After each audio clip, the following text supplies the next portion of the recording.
Telugu young directors ఛానల్కి స్వాగతం సుస్వాగతం. ముందుగా అందరికీ కూడా తెలుగు సంవత్సర ఉగాది శుభాకాంక్షలు. మన సబ్స్క్రైబర్స్కి వ్యూవర్స్కి అందరికీ కూడా ఈ రోజున రాబిన్ హుడ్ అనేటువంటి సినిమా గురించి రివ్యూ అండ్ మై వ్యూ తెలియజేస్తున్నాను. ఈ రాబిన్ హుడ్ అనే సినిమాని నితిన్ హీరోగా, శ్రీలీల హీరోయిన్గా, వెంకీ కుడుమల అనే అతను డైరెక్ట్ చేశారు. ఇది మన 28న రిలీజ్ అయింది. ఈ సినిమా ఎలా ఉంది? ఒక కామెడీ ఎంటర్టైనర్గా రిలీజ్ అయిన సినిమా ఎలా ఉంది? సో త్రివిక్రమ్ శ్రీనివాస్ అసిస్టెంట్గా ఉండి కొంతకాలం పనిచేసి ఆ తర్వాత సినిమాల్లోకి చలో అనే సినిమాతో వచ్చాడు ఆయన ప్రామిసింగ్గా. తర్వాత ఈయన రీసెంట్ హిట్ భీష్మ సేమ్ నితిన్తో చేశాడు. కథ ఏదో డిఫరెంట్గా చేశారనేటువంటి ఒక అప్పట్లో మంచి హిట్ సినిమానే. ఆ తర్వాత దాదాపుగా 4-5 ఏళ్ళ నుంచి రకరకాల సినిమాలు చేద్దామని, చిరంజీవి గారితో సినిమా చేద్దామని కొంతకాలం కథ నడిచి తర్వాత మళ్ళీ ఆ ప్రాజెక్ట్ అవి మళ్ళీ ఇలా వచ్చి ఇప్పుడు ఈ సినిమా రూపుదిద్దుకుంది. ఈ సినిమా కూడా అంత గొప్పగా ఏం కాలేదు. ఈ సినిమా రివ్యూ చేసే ముందు కానీ, అసలు సినిమా చూసే ముందు కానీ ఇక్కడ నేను థంబ్నెయిల్లో చెప్పినట్టుగా పబ్లిసిటీకి సంబంధించిన అన్నీ చూశాను. ఎందుకంటే ఈ రాబిన్ హుడ్ కథ అనేది నేను చిన్నతనంలో పిల్లల పుస్తకాల్లో చదువుకున్నటువంటి కథ. ఆ తర్వాత ఇదే పాయింట్ మీద చాలా సినిమాలు వచ్చాయి. మన శంకర్ గారు కూడా సినిమా తీశారు, జెంటిల్మెన్ అనే సినిమా. జెంటిల్మెన్ మనం జనరల్గా చెప్తూ అందరికీ బాగా తెలిసింది, కానీ అట్లాంటి కాన్సెప్ట్తో బోల్డ్ వచ్చినాయి. బ్లాక్ అండ్ వైట్ సినిమాల్లో కూడా వచ్చినాయి. బందిపోటు ఎన్టీ రామారావు గారు యాక్ట్ చేసిన సినిమా, అది కూడా రాబిన్ హుడ్ టైపే. బయట పెద్దవాళ్ళని దోచిపెట్టి పేదవాళ్ళకి పంచిపెట్టడం. ఆయన చిన్నాన్ని అట్ట చేస్తాడు. ఆ తర్వాత అది అన్యాయానికి బలైపోతే ఆ గోల్ తీసుకుని ఎన్టీఆర్ తర్వాత సెకండ్ హాఫ్లో వస్తాడనమాట సినిమాలో. ఆ సినిమా కూడా చాలా సూపర్ హిట్. బందిపోటు నాకు చిన్నతనంలో బాగా నచ్చిన సినిమా, పాటలు కూడా super hit. So robin hood concept అనేది, కాంటెక్స్ట్ అనేది వాళ్ళు మనకి కొత్త ఏం కాదు, చాలా సినిమాలు వచ్చాయి. ఈ సినిమా ఆ సినిమాను కొంతమంది అయితే కిక్ సినిమా లాగా ఉందని రీసెంట్గా వచ్చింది కాబట్టి అలా మనకి ఆ పోకడలు కనిపించాయి. సీన్స్ చెప్పటం విధానం అనిపించే కానీ ఆ సీన్లో సేమ్ విధానంగా అనిపించలేదు. సేమ్ రెండు సినిమా, ఆ సినిమా ఈ సినిమా కాన్సెప్ట్ వేరుగానే తీశారు. Context is same, content is different. But ఇక్కడ సినిమా వచ్చేసరికి కంటెంట్ దగ్గరే ఇబ్బంది పడుతుంది. దర్శకుడు కంటెంట్ని సెలెక్ట్ చేసుకోవటం, ఏ కంటెంట్ మీద అంటే ఏ పాయింట్ మీద సినిమా నడిపించాడు అనే దాని మీదే ఇక్కడ మన చర్చ అంతా కూడా. అదేంటో ఒకసారి మనం చూద్దాం. సినిమా కథ వచ్చేసరికి రాబిన్ హుడ్ ఒక అనాథ కుర్రాడు అనాథాశ్రమంలో ఉంటాడు. కొన్ని కారణాల వల్ల అనాథాశ్రమానికి ఫండ్స్ ఆగిపోతాయి. సో ఆ ఫండ్స్ తెప్పించడం కోసం అతను రకరకాల ప్రయత్నాలు చేస్తాడు. ఎందుకు ఆగిపోయినాయి అని అతను ప్రయత్నం చేస్తాడు. ఆ తర్వాత కథ ముందుకెళ్తూ ఉంటే, నేను అంటున్నాను కానీ కథ ముందుకెళ్ళదు, అక్కడే ఉంటుంది. ఆ తర్వాత ఒక గంజాయి మాఫియా సామ్రాజ్యాన్ని మనం సినిమాలోనే ఎస్టాబ్లిష్ చేస్తారు బిగినింగ్లోనే. అతను ఇంటర్నేషనల్గా ఎదగడం కోసం చేసే ప్రయత్నంలో ఒక ఫారిన్ కంపెనీకి, ఫార్మా కంపెనీకి యాంటీ క్యాన్సర్ డ్రగ్ని దీనిలోంచి, ఈ మత్తు పదార్థాల నుంచి తయారు చేసే పర్మిషన్ ఉందని ఆ అమ్మాయిని తీసుకొచ్చి ఆ పక్కన ఆ ఊరినంతని కూడా మనం కబ్జా చేసి ఇంటర్నేషనల్గా ఎదగాలని ఒక విలన్ ప్రయత్నిస్తూ ఉంటాడు. అతని ప్రయత్నాలను ఇతను ఎలా అడ్డుకున్నాడు, దానికి వెనకాల ఉన్న కారణాలేంటి, అసలుకి ఆ ఊరికి రాబిన్ హుడ్కి సంబంధం ఏంటి అనేది చెప్పటమే ఈ కథ, ఈ సినిమా కథ. నేను కథ చాలా సింపుల్గా ఏదో అలా చెప్పేశాను. పాపం కథ చెప్తానికి దర్శకుడు పడ్డ పాటలు నిజంగా మామూలుగా ఉండవండి. స్టీవెన్ స్పీల్బర్గ్ ఒక సందర్భంలో అంటుంటాడు, ఎండ్లెస్ బిగినింగ్. సినిమా కథలు చెప్పడంలో బిగినింగ్ అలా నడుస్తూ ఉంటుంది. ఈ సినిమాలో కూడా అంతే, పెద్ద బిగినింగ్. సినిమా ఎంతసేపటికి అవదు. ఎపిసోడిక్గా ముందు రాబిన్ హుడ్ చేస్తే ఆ తర్వాత మరొక ఎపిసోడ్గా ఇంట్రడక్షన్ పాయింట్లు అయిపోయేసరికి సినిమా పాయింట్ మీద రావడానికే గంట సేపు పట్టింది. ఫస్ట్ హాఫ్ పడిపోయింది. ఫస్ట్ హాఫ్ అంతా సరదాగా, చాలామంది మీరు ఎక్స్లో కానీ తర్వాత సోషల్ మీడియాలో చూడండి, ఫస్ట్ హాఫ్ అలా సరదాగా ఉంది, సెకండ్ హాఫే బాగుంది అంటున్నారు. ఫస్ట్ హాఫ్ బాగుందంటే ఫస్ట్ హాఫ్ ఎందుకు బాగుందంటే సరదాగా నడుస్తుంది, ఏవో సీన్లు అట్లా కామెడీ సీన్లు అట్లా నడుస్తూ ఉంటాయి. సెకండ్ హాఫ్ వచ్చాడు, కథ డిస్కషన్ మొదలెట్టారు. సంతోషమే. కథ ఏదో ఎత్తుకున్న కథ మీద ముందుకు వెళ్ళిపోతే బాగుండేది. కథ ఇట్లా వెళ్ళాలా అట్లా వెళ్ళాలా ఇటు వెళ్ళాలా అనేసరికి పెద్ద కన్ఫ్యూజన్ అయిపోయింది. ఇదే నేను ఎప్పుడు చెప్తాను, ఎవరి కథ దేని గురించి కథ అనే పాయింట్ దగ్గరే చాలా ఇంపార్టెంట్. ఇంతకుముందు ఒక ఎపిసోడ్లో కూడా చెప్పుకున్నట్టు, జెంటిల్మెన్ సినిమా కథ రాసుకున్న తర్వాత ఆయన సుజాత రంగరాజన్ దగ్గరికి మన శంకర్ గారు వెళ్ళినప్పుడు ఆయన అదే చెప్పాడు, నువ్వు దేని గురించి కథ రాస్తున్నావు, ఇతను దొంగతనాలు చేస్తున్నాడు, దీనికి ఒక రీజన్ ఉండాలి కదా, అది ఎమోషనల్ రీజన్ ఉండాలి కదా అన్నప్పుడు అప్పుడు పేపర్లు అవుట్ అయిపోవడం, తర్వాత ఆత్మహత్యలు, ఆ కథలు తాలూకు దానికి ఒక ఎమోషనల్ బ్యాక్గ్రౌండ్ ఇచ్చి దాని నుంచి అతను ఒక పరిష్కారం తీసుకొచ్చాడు. ఆ సినిమా సూపర్ డూపర్ ఇప్పటికీ క్లాసిక్గా నడుస్తూ ఉంది. అలాంటి పరిష్కారం తీసుకురావాలని ఇక్కడ కూడా ప్రయత్నించారు. కాంటెక్స్ట్ సేమే, కానీ ఆ చెప్పిన విధానం ఏదైతే ఉందో అది సరిగ్గా లేదు. దీనిలో ముఖ్యంగా ఒక డిఫెక్ట్ ఏంటంటే ఫస్ట్ హాఫ్ అంతా ఒక కథలాగా ఉంటుంది, సెకండ్ హాఫ్ రిజల్ట్ మరో కథ స్టార్ట్ అయినట్టు ఉంటుంది. 2 కథలు నడుస్తూ ఉంటాయి దీనిలో. ఎప్పుడు అంతే, 2 కథలు అనేవి సినిమాకి పనికిరావు. కథకి 2 పార్శ్వాలు ఉండొచ్చు. క్యారెక్టర్ యొక్క లైఫ్ జర్నీ అనేది ఫస్ట్ హాఫ్లో ఒక రకంగా, సెకండ్ హాఫ్లో ఒక రకంగా ఉండొచ్చు. కానీ 2 కథలు చెప్పడానికి ప్రయత్నించకూడదు. ఎప్పుడు కూడా అట్ట ఫ్లాప్కున్న మొట్టమొదటి లక్షణం ఇది. ఇంతకుముందు మనం లైగర్ సినిమాని ఎగ్జాంపుల్ చేస్తూ కూడా చెప్పుకున్నాం. ఆ సినిమా ఒకసారి ఎక్స్ప్లెయిన్ చేస్తే తప్పితే మన వాళ్ళకి అర్థం కాదేమో అనిపిస్తూ ఉంటుంది. ఇన్ని కోట్లు, అదేమో 160 కోట్లు ఎంత ఖర్చు పెట్టినారు, దీని కూడా 70 కోట్లు. 70 కోట్లని సినిమా మీద పెట్టలేదండి. ఆయన నితిన్ ఒక ఇంటర్వ్యూలో చెప్తాడు, అది సినిమా చాలా లేట్ అవ్వడం వల్ల వడ్డీలు పెరిగిపోవడం వల్ల అంత కాస్ట్ అయిందని అంటున్నాడు. సినిమా అందుకే సినిమా మీరు చూడండి పెద్ద స్క్రీన్ మీద చాలా సందర్భాల్లో గ్రీన్ మ్యాట్ దృశ్యాలు అనేది నాకు చాలా ఇరిటేటింగ్ అనిపించాయి. చాలా చిన్నపిల్లలు ప్రిమిటివ్గా అనిపించాయి. ఇద్దరు సన్ ఆఫ్ ఇండియా సినిమాకి ఎట్లా వచ్చిందో ఈ సినిమాకి కూడా మాత్రం అంతకన్నా గొప్పగా ఏం లేవు. చాలా అది తెలిసిపోతుంది గ్రీన్ మ్యాట్ అని. మీరు లారీలని లాస్ట్లో క్లైమాక్స్లో వచ్చి లారీలని వరుసగా వెళ్తుంటాయి. ఆ షాట్ అయితే చూస్తే నాకు కళ్ళు తిరిగిపోయినాయి. ఏంటంటే క్లియర్ కట్గా అది గ్రీన్ మ్యాట్ చాలా ప్రిమిటివ్ విఎఫ్ఎక్స్ అనేది తెలిసిపోతూ ఉంది. ఆ తర్వాత మరొక డిఫెక్ట్ ఏంటంటే హీరోయిన్కి హీరోకి నితిన్కి తర్వాత అమ్మాయి శ్రీలకి డబ్బింగ్ రకరకాల చోట్ల డబ్బింగ్ కోసం మనం వెతుక్కునేసరికి తెల్లవారిపోతుంది. ఇదేంటి ఈ అమ్మాయి ఇట్లా మాట్లాడు, ఈ వాయిస్ ఇది కాదు కదా, అతను ఇట్లా మాట్లాడు, ఇతని వాయిస్ ఇది కాదు కదా, డబ్బింగ్ చెప్పించారా, ఈ డైవర్షన్తోనే మెంటలు ఎక్కిపోతాడు. ఇలా వచ్చిన టికెట్ కొనుక్కొచ్చిన ప్రేక్షకుడికి ఏదేం జరుగుతుందో తెలియనటువంటి పెద్ద కన్ఫ్యూజను, పెద్ద టార్చర్ ఈ సినిమాలో. ఇది ఇలా చేయొచ్చా, ఏం జరిగిందో తెలియదు, ఎందుకు ఇట్లా ప్రాబ్లమ్స్ వచ్చినాయో. అయితే ఈయన ఇంటర్వ్యూలో నితిన్ చెప్పిన ఇంటర్వ్యూ నేను విన్నాను. కథ చెప్పినట్టు పాయింట్ చెప్పేసేట వరుసగా. తర్వాత కథ డెవలప్మెంట్ ఏదైతే ఉందో అవన్నీ కూడా సినిమా తీస్తుంటే ఎప్పటికప్పుడు అల్లుకుంటూ వెళ్ళారంట. అంటే కథ బౌండెడ్ స్క్రిప్ట్లో ఇది అనుకుని ఒక కన్ఫర్మ్గా వెళ్ళలేదు, పాయింట్ అనుకున్నారు, కథ ఇది అనుకుని వెళ్ళలేదు. ఇక అక్కడి నుంచి చెలవల పొలవల రాసుకెళ్ళారండి. ఎవరు క్వశ్చన్ వేస్తే వాళ్ళు అక్కడ బ్రేక్ వేస్తారు, అక్కడి నుంచి మళ్ళీ మార్చుకుంటారు, ఇది బాగాలేదు అది బాగాలేదు ఇది బాగాలేదు అనుకుంటారు. ఓవరాల్గా రన్ చూసినప్పుడు ప్రేక్షకులకు ఒక్కటేనండి, సినిమా హాల్లో కూర్చున్న తర్వాత ఒక క్యారెక్టర్ కనెక్ట్ అవుతారు, ఆ క్యారెక్టర్ యొక్క కథ దాని యొక్క చరిత్ర చెప్తే సరిపోతుంది. ఒక అనాథ కుర్రవాడు, ఆ అనాథ కుర్రవాడు ఇంట్లో ఆగిపోయినాయి, అనాథాశ్రమానికి ఆ ఫండ్స్ తీసుకురావడం కోసం తీసుకొచ్చి చివరికి ఎలా తీసుకొచ్చాడు పరిష్కరించిన సింపుల్ పాయింట్ మీద కథ నడిపితే బ్రహ్మాండం ఉండేది. ఎక్కడెక్కడికో డ్రగ్స్ ఇట్లా వెళ్ళిపోతుంటాయి. అంటే ఈ మధ్యలో వచ్చిన చాలా సినిమాలు, పుష్ప కానీ మరొక సినిమా కానీ బాగా ఇన్స్పైర్ చేసినాయి.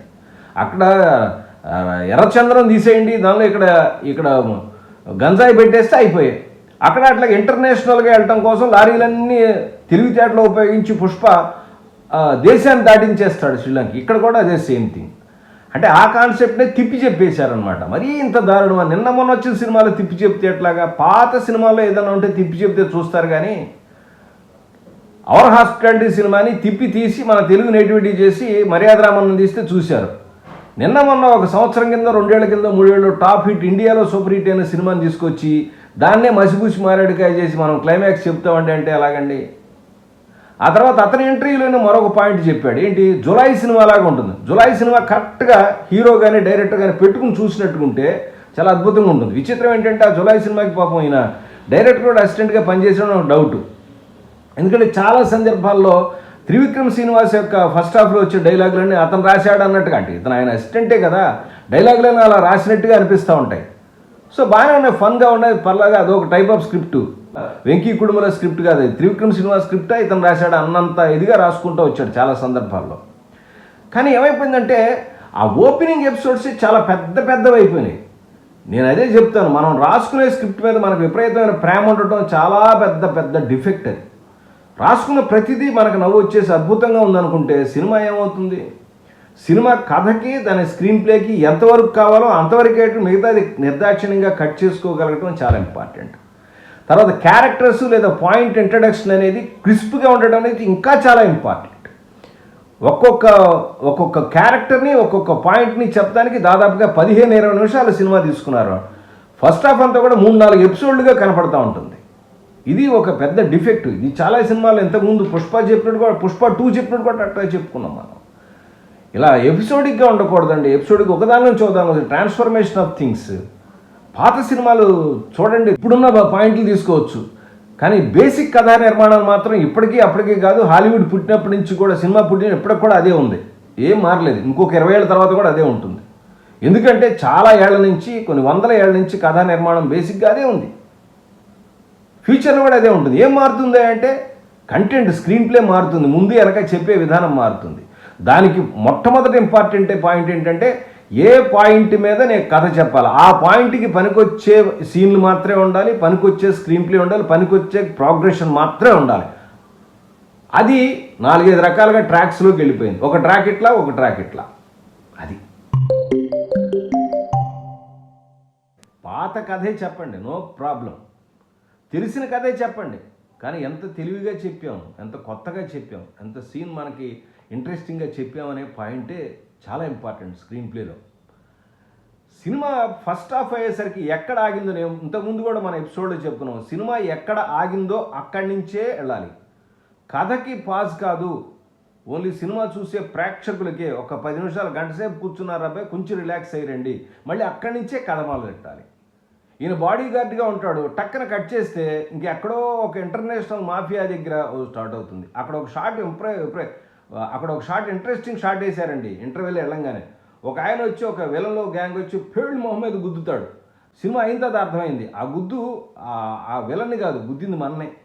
అంటే ఇక్కడి నుంచి నేను గుద్దుతాను, పిడిగుద్దులు గుద్దుతాను, మీరు ఆలోచించుకోండి అని చెప్పటమే. సినిమాలో కూడా విచిత్రంగా 4-5 క్యారెక్టర్లు అలాగే మాట్లాడతాయండి. రాజేంద్ర ప్రసాద్ క్యారెక్టర్ కూడా భలే మాట్లాడుతుంది. అది ప్రేక్షకుల కోసం మాట్లాడినట్టు అనిపిస్తుంది. నాకు సెకండ్ హాఫ్లో సినిమా అయితే అదే అనిపించింది.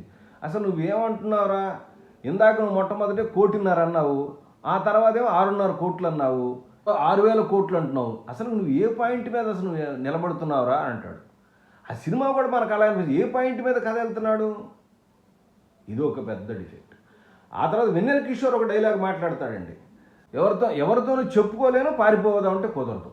అది క్యారెక్టర్ అంతే. ఎవరితో చెప్పుకోలేము, సినిమా టికెట్ కొన్నాం వచ్చాం, తర్వాత ఇంకెవరితో చెప్పుకుంటాం, ఇంకా సినిమా అయ్యేదాకా చచ్చినట్టు చూడాలి, పోతే పైన వదిలేంచి మధ్యలో లేచి వెళ్ళిపోవాలి. మనసు ఒప్పదు కదా, మరి అంత డబ్బు పెట్టిందో చూడబడ్డ అవుతుంది. చివరికి ఏమన్నా చూపిస్తాడో మంచిగా అనిపిస్తాం. చివరిలో క్లైమాక్స్లో చూపించిన ఫైట్లు కానీ, విలన్తో చేసిన వ్యాపారం కానీ చాలా మనకి అరే ఇంత కేవలం అయిపోయిందా స్క్రిప్ట్ రాయటం, ఇంత కామెడీ అయిపోయిందా, ఎంత సరదా అయితే మాత్రం, ఎంత సినిమా అయితే మాత్రం ఎంత లిబర్టీ తీసుకుంటారు, అంత భయంకరంగా వాడు మామూలుగా కదండి అసలు. అంత ఫస్ట్ సీన్లో ఫస్ట్ ఒక 5-10 నిమిషాలు చూపిస్తే నిజంగా మనకు కూడా భయం వేస్తుంది. అలాంటి విలను ఇలా అయిపోయాడేంటి హీరో చేతిలో. తర్వాత విలన్ మనుషుల్ని కొనేసేయటం చూసారా, అక్కడ పుష్ప సినిమాలో మనకి పోలీసులు కొనేసినట్టే అనిపిస్తుంది. ఆ తర్వాత అక్కడ ఎవరైతే ఉన్నారో అక్కడ ఎస్పీ క్యారెక్టర్ వేసాడు ఆయన, మలయాళీ నటుడు, పుష్పకి ఆపోజిట్ క్యారెక్టర్ వేసాడు, ఒక ఇన్స్పెక్టర్ క్యారెక్టర్ వేసాడు. ఆయన అలాగే ఇక్కడ కూడా అంతే. ఒక విక్టర్ అని ఒక ఆయన ఉంటాడు, ఆయన కూడా శపథం బట్టి తిరుగుతూ ఉంటాడు. మనకి జెంటిల్మెన్ సినిమాలో హీరో ఇన్స్పెక్టర్ లాగా అనమాట. ఏంటో బిగినింగ్లో ఫస్ట్ కొద్దిగా బిగినింగ్లో కనపడతాడు విలను, తర్వాత ఇంటర్వ్యూ అయ్యేదాకా కనపడ్డాడు. తర్వాత ఈ ఇన్స్పెక్టర్ అనే అతను ఛాలెంజ్ చేస్తాడు, ఆ తర్వాత ఏం చేశాడో తెలియదు. జస్ట్ ఒక 1 అవర్ బిఫోర్ మాత్రం వచ్చేసి అక్కడి నుంచి కొంచెం క్లైమాక్స్లో అడావిడి చేస్తూ ఉంటాడు. ఇది రాసుకునే స్క్రిప్ట్లో డైలాగులు, కామెడీ అదంతా బాగా రాసుకుంటున్నారు, ఓకే. ఇది ఏంటంటే ఓన్లీ డిఫెక్టివ్ స్క్రీన్ ప్లే. దానికి ఒక 70 కోట్లు తగలేశారు. ఇంకా నడితే సినిమా ఆగిపోగానే ఆపేస్తే శుభ్రంగా ఒక 40 కోట్లు మిగిలే వీళ్ళకి. 20-30 కోట్లు పెట్టుంటారు, సినిమా సరిగ్గా లేదు, కథ రావట్లేదు అనుకున్నప్పుడు సినిమా ఆపేసినట్టు 40 కోట్లు మిగిలేవి, ఉన్నవి కూడా పోకుండా. నేను అందుకే అంటాను, ఐడియా దశలోనే కథ కనుక సరిగ్గా లేకపోతే దాన్ని ఆపేసేయండి, ఐడియానే మళ్ళీ తిరగ రాసుకోండి అని చెప్పేది అందుకే. హీరోకి కాన్ఫ్లిక్ట్ ఎవరితోనో అనేదని ప్రాపర్గా ఎస్టాబ్లిష్ చేయబోవటం. ఎవరితో కాన్ఫ్లిక్టు, దేనికి కాన్ఫ్లిక్టు, అది ఎవరితో కాన్ఫ్లిక్ట్ చూపాలి, దేనికి కాన్ఫ్లిక్ట్ చూపాలి, చివరికి అతను దాని నుంచి బయటపడ్డా లేదా, లేదా దానికి ఏం పరిష్కారం ఇచ్చాడు అనేది క్లియర్ కట్గా చూపించి దాని మీద నడిపికెళ్ళాలి కథ. కాన్ఫ్లిక్ట్ సరిగ్గా ఉండదు, రకరకాల కథ, కాసేపు దొంగతనాలు చేస్తాడు, ఈ దొంగతనాలకి తర్వాత వచ్చేదానికి ఏమీ సంబంధం ఉండదు. రెండోది, ఇంకోటి నేను చాలా సందర్భాలు చెప్తాను, చిన్నపిల్లల ఎపిసోడ్ ఏదైతే ఉంటుందో అది సాగదీసి పెద్ద పెద్దగా చెప్పడం వల్ల ఉపయోగం లేదు. ఎందుకంటే సినిమా టికెట్లు కొనుక్కుని వచ్చేది ముక్కు మొహం తెలియని చిన్నపిల్లలది, వాళ్ళ ఎపిసోడ్లు, వాళ్ళ జీవిత చరిత్రలు చూడటానికి ఎవరు రారు. ఇట్స్ ఎ హింట్, చిన్న పాయింటే, చిన్న బిట్ అతని జీవితంలో జరిగిందని చూపించడం కోసమే. అంత పెద్ద లెంగ్తీ ఎపిసోడ్స్ ఉపయోగపడవు, సినిమాని డ్రాగ్ చేస్తాయి. ఇలా చాలా ఉన్నాయి సినిమాలో. సినిమాలో పనికొచ్చేవి లేవా అని అనుకోకండి. అక్కడక్కడ వెన్నెల కిషోర్, రాజేంద్ర ప్రసాద్ మాట్లాడుకునేవి, హీరో హీరోయిన్తో హీరో తెలివిగా మాట్లాడే సీన్లు, ఇవన్నీ త్రివిక్రమ్ శ్రీనివాస్ స్క్రిప్ట్లో లాగా వెంకీ కుడుమల సినిమాలో కూడా మనకు అదే ఫ్లేవర్లో ఉండి చూడటానికి ఎంటర్టైన్మెంట్కి బాగానే ఉందిలే, ఫోన్లో చూద్దాం ఇంకా కథ స్టార్ట్ అవ్వలేదు అనుకుంటాం. ఇంటర్వెల్ దాకా వస్తాం, ఇంటర్వెల్ తర్వాత మరో కథ స్టార్ట్ అవుతుంది, చూద్దాం అనేసరికి మళ్ళీ ఇంకో గంట, ఒక 45 మినిట్స్, లాస్ట్ 45 మినిట్స్ ఉండగానే అక్కడి నుంచి మొదలెడతాడు ఇంకా కథను ఎట్లా ముగించాలని. అంటే ముగించే పార్ట్ వస్తే మన సినిమాలో ఏమని చెప్పుకుంటాం, యాక్ట్ 3. సో అక్కడ దాకా నానా చెత్త నడిచింది, దాన్ని ఎట్టాకొట్ట ముగించాలి కదా, ఎట్టాకొట్ట ముగిస్తే ఊరుకోరేమో, అందుకని ఏం చేస్తారు, రకరకాల ముడులు అనమాట, ఒక పిచ్చి ట్విస్టులు, ఆ ట్విస్ట్ ఈ ట్విస్ట్. అప్పటికే కొట్టి రాడ్డు కొట్టినట్టు కొట్టేసి జనాలు స్పృహ పడిపోయి ఉన్నారు. ట్విస్ట్ అంటే మెడకాయలు తిప్పి సీట్లో పడేసినట్టు అయిపోయింది సినిమా. అందుకనే ఎన్ని పాటలు పెట్టినా, ఎన్ని రకాల కామెడీ సీన్లు వేసినా, ఎంత వేసినా సినిమా చూడరు. అందుకే మనం రీసెంట్గా రిలీజ్ అయిన సినిమా, మళ్ళీ ఇక్కడ ఈ సినిమాలో ఆ సినిమా చెబుతాను అనుకోండి, చిన్న కొత్త డైరెక్టరు, చిన్న కాన్సెప్టు, ఎవరో హీరోయిన్స్, ఒక చిన్న కోర్ట్ అనే సినిమా తీశారు, జనాలు పిచ్చగా ఎంటర్టైన్ చేశారు. ప్రేక్షకులు ఎప్పుడు రెడీగా ఉన్నారండి మంచి సినిమా తీస్తే నెత్తి మీద పెట్టుకుని చూడటం కోసం. మన డైరెక్టర్లే మారట్లేదు. పాపం ప్రొడ్యూసర్ దగ్గర కూడా ఎక్కడో అప్పులో చేసి అక్కడ చేసి డబ్బులు కూడా చేస్తున్నారు. ఎక్కడో అప్పులు చేసి వడ్డీలు కట్టు, చక్రవడ్డీలు అయిపోతే అవి కూడా కట్టి ఆస్తులు అమ్ముకోవడానికి ప్రొడ్యూసర్లు రెడీగా ఉన్నారు, ప్రేక్షకులు రెడీగా ఉన్నారు, డైరెక్టర్ ఏది చెబితే చేయడానికి ఆర్టిస్టులు రెడీగా ఉన్నారు. మరి దర్శకులే మారాలి, కథలు చెప్పే విధానంలో మారాలి, కథలు ఎంచుకునే విధానంలో మారాలి. పాయింట్ కథ లేకుండా మన జీవితాన్ని ఎందుకండి, బతకడం కోసం సినిమా తీయొచ్చు, కానీ 70 కోట్లతో ఎక్స్పెరిమెంట్లు అనేవి చాలా కష్టం సార్. I'm sorry. చూడాలనుకునేవాడు చూడండి సినిమా, చూడొద్దని నేను సినిమా అంటలేదు. కానీ చాలామంది ప్రేక్షకులు అనేది ఏంటంటే థియేటర్కి వెళ్ళి సినిమా చూడటానికి ఇట్లాంటి సినిమాలకి పెద్దగా ఇష్టపడరు అని నా అభిప్రాయం. తప్పకుండా బాగుంటుంది. నేను థంబ్నెయిల్లో చెప్పినట్టుగా ఇది ఎంటర్టైనర్, కమర్షియల్ ఎంటర్టైనర్. ఇది ఒక కమర్షియల్ సినిమా అండి, దీనిలో ఇట్లా వెతకూడదు, లోపాలు వెతకూడదు. అందుకని అంటారు విమర్శకులు. పైగా సినిమా సరిగ్గా తీయరు, రిలీజ్ చేసి జనాల మీద వెళ్తారు, విమర్శకులు మాత్రం చెబుతారు చూడండి దానిలో ఇది ఉంది దీనిలో ఇది. ఏమంటే కాఫీ హోటల్కి వెళ్తాం, ఇడ్లీ ఇచ్చాడు మనకి, బాగాలేదని చెబుతానికి ఇడ్లీ వండటం చట్నీ చేయటం రావాలా? ఏం అక్కర్లా. మీరు సినిమా తీసి వ్యాపారం ఎట్లా అంటున్నారో, తర్వాత డబ్బులు జేబు నుంచి పెట్టుబడి పెట్టేటువంటి ప్రేక్షకుడు అంతే హక్కు ఉంది, అతను మాట్లాడే హక్కు ఉంది, అతను చేసే హక్కు ఉంది. కాబట్టి ప్రేక్షకులకి కావలసినటువంటి ఎంటర్టైన్మెంట్ ఇవ్వడంతో పాటుగా కథను కూడా కొంచెం జాగ్రత్తగా ట్రీట్ చేసుకుంటారని భవిష్యత్తులో వచ్చే మన యంగ్ డైరెక్టర్స్, రైటర్స్ ఈ సినిమాను ఒక ఎగ్జాంపుల్గా తీసుకోండి. చూడండి, మీరు కూడా చూసి మీ అభిప్రాయాన్ని కామెంట్ల రూపంలో పెట్టండి. మరొక అంశంతో మళ్ళీ కలుస్తాను. అప్పటిదాకా నమస్కారం.